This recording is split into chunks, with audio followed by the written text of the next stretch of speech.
In this video, we are going to show you how to set up an event calendar in Elfsight. Once you've logged in to your Elfsight account, you want to hover your mouse on the widgets bar or option over here on the top, like so, and go to tools, right? Go to here, and then you're gonna see event calendar. It's easier to spot because there is a bestseller icon on its right side. So click event calendar, like so.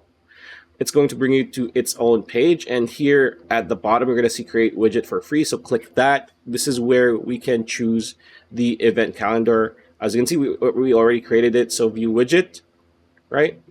So you can just edit it.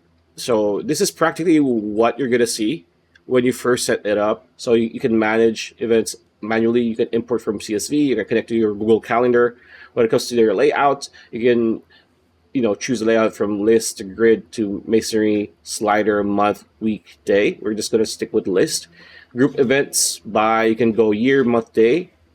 Events page per 10. Events page per page on mobile, 10 with. You can choose that heading. You can change the heading. Copy event elements. You can just choose whatever you want.